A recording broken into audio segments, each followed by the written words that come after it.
Israel's genocide in Gaza is a world historical crime. When Jews were being slaughtered by the Nazis, the world turned away.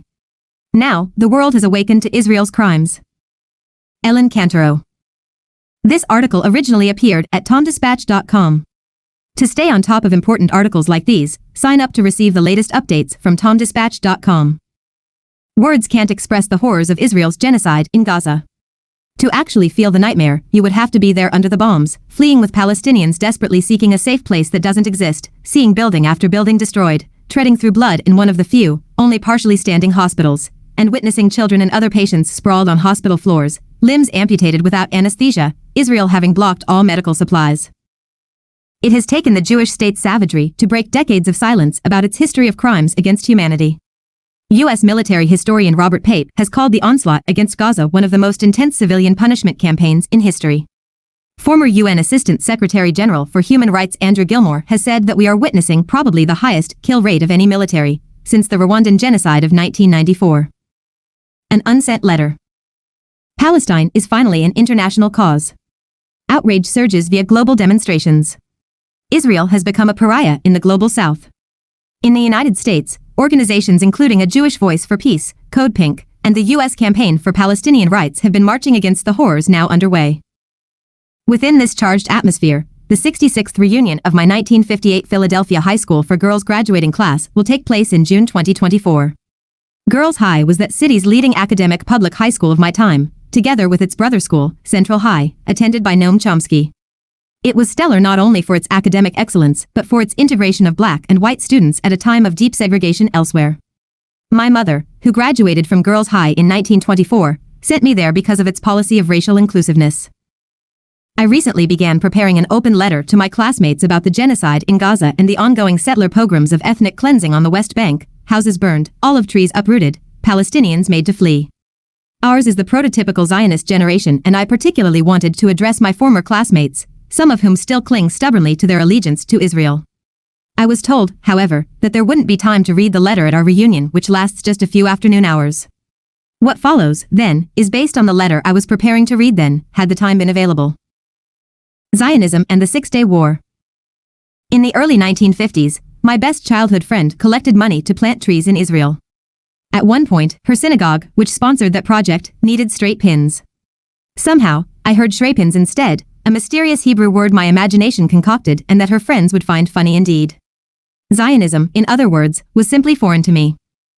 The first time I recall a thrill from it came right after Israel's triumph in the 1967 Six-Day War.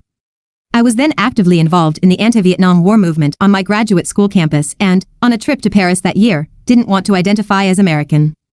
I spoke French quite well, and not being able to tell from my slight accent that I was an American, someone asked me where I was from. Searching for a nationality I wouldn't be ashamed of, I blurted out that I was an Israelite. "Oh, your people," he exclaimed. "Such a small people, but such a brave people." For the first time, I felt deeply proud of being Jewish, not the sort of Jew who had, to my mind, cowered in a ghettoized Europe, but a strong, triumphant Jew with a powerful army. Soon after, my husband told me about Israel's history, its 1948 expulsion of 750,000 Palestinian Arabs and its exploitation of the territories it illegally occupied after the 1967 war. Not long after that, I read Noam Chomsky's first book about Israeli settler colonialism, Peace in the Middle East, and never looked back. Settler violence in the 1970s.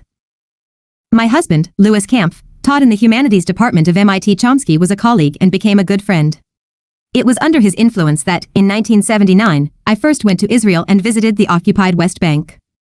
I had an assignment to write about Israeli women. I was then a feminist columnist for Cambridge's The Real Paper, and also agreed to do pieces for New York's The Village Voice and Liberation magazine. For The Voice I wrote about Gush Emunim, the Bloc of the Faithful, the ancestor of the Jewish settlers movement. For Liberation, I wrote about a Palestinian village, Halhul, two of whose teenagers were murdered by Israeli settlers from nearby Kiryat Arba. I stayed in Kiryat Arba, thanks to a distant cousin of my husband's who got me there in an undercover fashion. One of my interviewees assured me that she believed in a great chain of being, Jews on top, all other humans below, with Arabs at the very bottom, just before animals, vegetables, and minerals. Her husband referred to the Talmudic injunction to rise and kill first. Another settler assured me that the Arabs could stay on the West Bank only if they would bow their heads. The Nation Weekly. Fridays. A weekly digest of the best of our coverage. Email. By signing up, you confirm that you are over the age of 16 and agree to receive occasional promotional offers for programs that support the nation's journalism. You may unsubscribe or adjust your preferences at any time. You can read our privacy policy here. Sign up. Mohammed Milham, Halval's mayor, led me to the highest hill in his village and, pointing toward Kiryat Arba, said, "This is a cancer in our midst." I wonder if he realized how tragically prophetic his words would prove to be. Genocide in the 2020s. Since October 8, I've been riveted by the genocide in Gaza being perpetrated by the Israeli military, which had prepared for it in a retrospectively unsettling fashion by decades of dehumanizing Palestinians. Hamas clearly committed war crimes on October 7, but international rules still govern war. A nation's reprisal for acts against its population must still be proportional to the original crime, which Israel's war on Gaza isn't, not faintly. Instead, it's been distinctly genocidal. On March 28, Reuters reported that, according to Gaza's health ministry, at least 32,552 Palestinians had been killed and 74,980 injured in Israel's post-October 7 military offensive in the Gaza Strip, while more than 7,000 Gazans are missing, many likely buried under the rubble. Feature/Bryce Covert. Israel has cut off most food and water to the region. A March 18 Oxfam press release announced that Gaza hunger figures are the worst on record. The World Health Organization, WHO, reports that famine, a rare and catastrophic circumstance, is imminent. Usually caused by extreme natural events, the famine in Gaza is wholly human-made. Famine leaves the body prone to all sorts of horrendous diseases. According to the WHO, illness may ultimately kill more people than Israel's offensive. Infectious diseases are soaring, particularly among children, with 100,000 reported cases of diarrhea, 25 times higher than before Israel's assaults. Were I able to show my classmates scenes from the hell that is now the Gaza Strip, where would I begin? Would it be the infant whose face was partially blown off by an Israeli strike?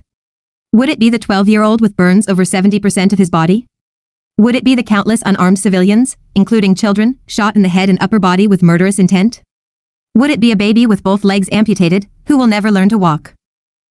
Dr. Yasser Khan, an ophthalmologist specializing in eyelid and facial plastic and reconstructive surgery, spent 10 days in Gaza and, in an interview with a reporter from The Intercept, described what he had seen in the European Gaza hospital, now barely functioning, where 35,000 people were reportedly sheltering. People were cooking in the hallways of a building in which no sterile environment was possible because there was nothing with which to sterilize. The medical workers were still often performing 14 or 15 amputations on children daily. Khan saw patients like an 8-year-old girl, rescued from the rubble with a fractured leg, all of whose family, mother, father, aunts, uncles, was wiped out. And there are thousands more like her, suffering from trauma that coming generations will undoubtedly inherit. They have given rise to a new acronym, WCNSF, or Wounded Child No Surviving Family. Khan removed the eyes of patients whose faces had been damaged by shrapnel, leaving an appearance he dubbed shrapnel face. Aid workers targeted. I would have wanted to remind my classmates that Israel has frequently targeted aid workers, killing 7 World Central Kitchen, WCK, employees in early April. The Israelis claimed that it was an accident and fired the officers it held responsible. But Chef Jose Andres, WCK founder, insisted the attack was purposeful, that Israel had targeted the aid convoy car by car. This was not just a bad luck situation where oops we dropped the bomb in the wrong place, Andres said. This was over 1.8 kilometers, with a very defined humanitarian convoy that had signs in the top, in the roof, a very colorful logo that we are obviously very proud of. It's very clear who we are and what we do. WCK is not just any relief organization, wrote Jack Merkinson in The Nation magazine.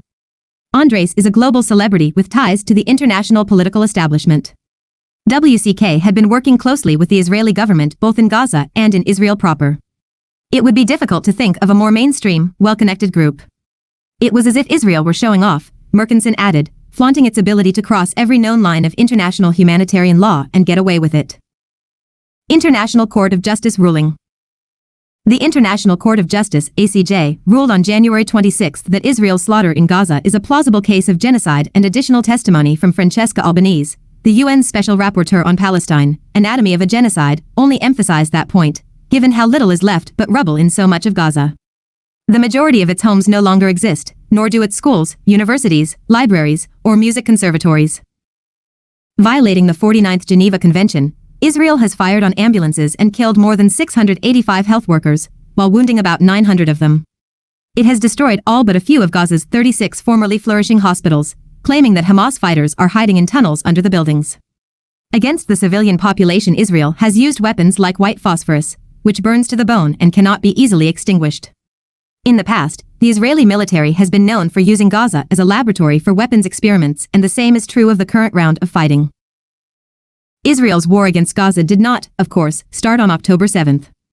In 2006, after Gazans elected Hamas to govern them, Israel imposed a siege on the Strip. As lawyer Dov Weissglass, then an aide to the prime minister, said at the time, he wanted to keep Gazans just below starvation level, not enough to kill them, but not enough to fill them either. The present siege has turned Gaza into what's been called the largest open-air prison on Earth, a virtual concentration camp. A UN commentator described this as possibly the most rigorous form of international sanctions imposed in modern times. Such conditions helped produce the October attack. Occupying the West Bank since 1967, Israel has distinctly contravened international law. Article 49 of the Fourth Geneva Convention stipulates that the occupying power shall not deport or transfer parts of its own civilian population into the territory it occupies. It also prohibits individual or mass forcible transfers, as well as deportations of protected persons from occupied territory. Israel, however, has settled about 700,000 Israeli Jews in the West Bank. Once upon a time, there was indeed room for a separate Palestinian state. No more. Arabs to the gas chambers. When I visited the West Bank city of Hebron in the 1980s, I saw graffiti on walls that proclaimed Arabs to the gas chambers. Back then, the renowned Israeli public intellectual Yeshayahu Leibovitz warned that Israel was turning its soldiers into Judeo-Nazis. Recent YouTube videos of soldiers mocking their victims bear out his prophecy. Fascism is now pervasive in Israel. There are courageous exceptions like journalists Amira Hass and Gideon Levy who write for the newspaper Haaretz and the group Combatants for Peace. But all too many Israelis have supported their country's assault on Gaza, or even wanted something worse. I wish I could have told my classmates that, should they care about Israel, it's their responsibility to speak out now. The genocide in Gaza has been enabled, of course, by President Biden, who continues to send billions of dollars worth of weaponry, including devastating 2,000-pound bombs, to Israel. Without those arms, the government of Prime Minister Benjamin Netanyahu couldn't be acting as it is. While it purports to be searching for and killing Hamas perpetrators of the October 7 atrocities, it's actually gone to war against the entire population of Gaza. Israeli historian Elon Papp sees it as a massive operation of killing, of ethnic cleansing, of depopulation. When Jews were being slaughtered by the Nazis, the world turned away. Now, the world has awakened to Israel's crimes. Many American Jews, like those in A Jewish Voice for Peace, whose demonstrations I've attended, are indeed speaking out. It's often asked how a people who suffered so much could cause such suffering. In fact, almost all the survivors of the Holocaust are dead. Obviously, none of the perpetrators of the genocide in Gaza and the ethnic cleansing of the West Bank were in European concentration camps. In a 1979 interview, renowned Israeli dissident, Hebrew University chemistry professor Israel Shahak pointed out that no Holocaust survivor had ever been a member of the Israeli government. Israel frequently uses the Holocaust to justify its actions in the Palestinian territories. This is a sacrilege, while one of history's great crimes is being committed, and this member of the class of 1958 knows it. Israel's genocide in Gaza is a world historical crime copyright provided by the nation. Related video, Israeli Defense Minister on worrisome signals from ceasefire talks with Hamas during Gaza visit, the Associated Press.